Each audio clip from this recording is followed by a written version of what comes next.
Hello, everyone. In April, I acquired Chery Tiggo 4 Pro. Before buying, I did not find any reviews specifically about the firmware, so I want to share my impressions. I've already covered 5,500 kilometers in 2 months, that's zero, and a lot more has happened. I won't bore you with the selection process, I'll describe it briefly. Chery is the only Chinese car in which I was able to sit comfortably. This also includes Omoda, which I originally wanted to take. But in April, the necessary equipment was no longer available, and I did not want to buy minced meat with electronic assistance. That's why I decided to watch Tiggo 7 Pro Max. It felt the same as from the Omega, everything was average, but I didn't like the roll, the steering wheel was ridiculously large and the Tiggo 7 couldn't hold a straight line at high speed. Then I rode a coolie, it was my favorite outwardly, but it wasn't comfortable to sit. The seat was short, and the steering wheel didn't reach far enough. I got into the Havel and just came out right away. Everything is beautiful, but I can't sit comfortably. I took the car for regular trips along the highway, so the comfortable location was in first place. I got into Tiggo 4 by accident, right into the test car. I passed a big test. All questions have disappeared. The car surpassed all my expectations. Excellent smoothness, both soft and dense. At 100 km per hour it goes like an iron straight. Excellent dynamics, excellent CVT performance, decent noise. Before the purchase, I drove a 2016 Kia Ceed for a year, which I had to buy in April 2022 due to a job change. Previously, there were only new cars, including Camry in 2016, Octavia 2017, 1.6 liters, and 2018, 1.4 turbo, Creta for a family with all-wheel drive, etc. I know and appreciate cars in the mass segment, and in other conditions I would have looked at either Tiguan or Kodiaq, but what I'm getting at is that the Tiggo 4 impressed with its balance in the chassis and the way the car drives. Compared to Omoda and Tiggo 7, the difference is significant.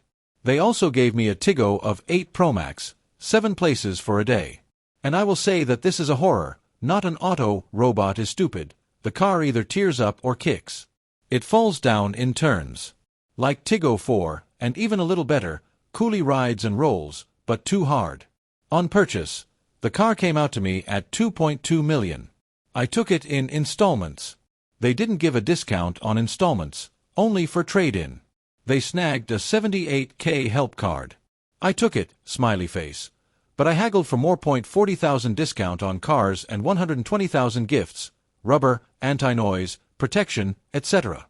In general, I am happy with the purchase process. No one really pushed anything, they did everything openly, clearly, so we agreed. The trade-in also gave a good price, above expectations. A hard hat of $54,000 is acceptable. The installment plan is fair, surprisingly, at a drive-through, so I will take my time to close without overpaying. There are no additional charges for the color. More on the purchase. Dealers actively compete with each other. When one of the managers called me and found out that I was already buying a car, standing in the salon and ready to sign, he persuaded me to come to them. From any price they would give an additional $50,000 discount. I don't know if it's true or not, but I refused. So, everything that will be written next is my personal opinion. I am 38 years old. I use cars for regular trips along the highway. Most of all, I like the car for its comfort. It's nice to sit in it, it's nice to drive, it's nice to breathe. Excellent suspension balance. You can throw sneakers at me, but I only rode comfortably in one car, a 2016 Camry. It was soft and dense, but it didn't hold a straight line well. I constantly had to taxi at high speed. And Tiggo is also driving straight. I have no skeptical attitude towards the Chinese. I remember the Korean Spectrum, Magentis, etc., which did not get out of the services, but now Kia is a national brand. But on the whole, I expected the worst from Tiggo.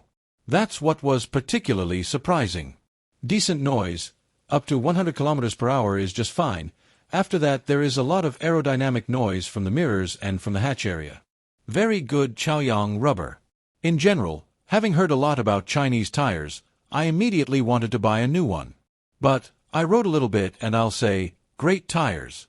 It is not too noisy, holds well in turns, braking and handling at the level of European tires. I would have taken it a second time.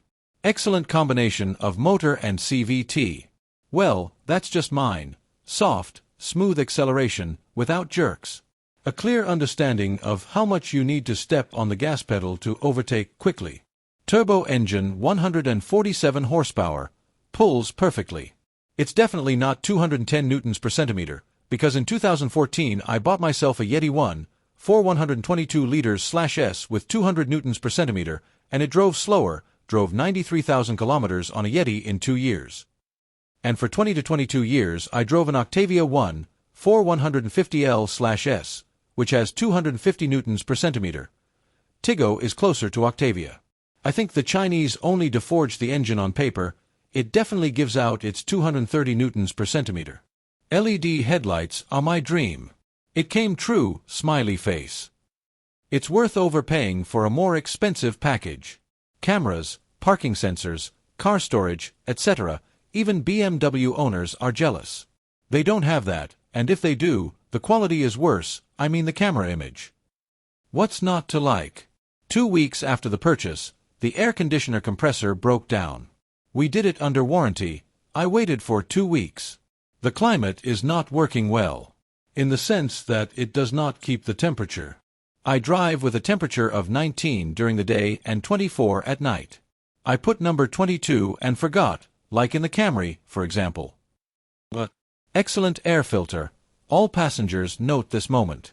There are no burning smells from trucks and Kamaz trucks. But inside and Crete, it was as if there was no filter at all. The Condor feels the engine. You turn on the car and the speed increases to 1,000, and the consumption. The first 3,000 kilometers without Condor, the average consumption is 6.5 liters/100 kilometer. After that, in May, I turned on the automatic speaker mode and for 2,000 kilometers the consumption increased to 7.5 liters. I didn't expect this at all. The dynamics are also sagging. I've only seen this kind of parsley before on decrepit 1.6-liter engines, and here. I put the blower on the windshield, and it also blows into my legs. I applied under warranty. That's what everyone says. Something is not finalized in the firmware, because you put the blower on the middle deflector, it blows only into the middle one. The noise on the highway from the hatch, the wind rustles noticeably. In general, I keep waiting for the hatch to leak somewhere, but so far everything is okay. The hatch is a controversial thing, I don't need it, but the children are delighted, and their opinion is dear to me. Music has no bass. From the word in general. It's great to listen to instrumental music or audiobooks, but I don't want to do anything more active. By the way, the music in Chery is great. Otherwise, everything is fine. I like the interior design, I like the dashboard display. But the illumination of the instrument panel changes only through the multimedia menu. That is, when the low beam is turned on, the screen does not darken. This is strange, especially considering that the multimedia is darkened automatically, but the instrument panel is not. Total, the car feels like luxury in terms of materials and comfort. There are no crickets, and there were in the Camry. It smells nice, everything is intuitive.